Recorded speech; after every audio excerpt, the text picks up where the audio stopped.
kemarin kay Pinyahay, kay Bunuhay.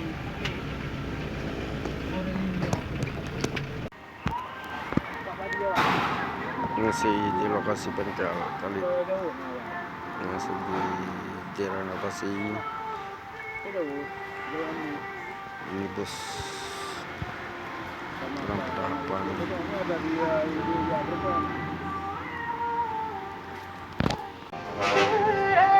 masih di bengkel, masih mobil minibus 300 masih dalam perbaiki, ada yang rusak lebih direhab.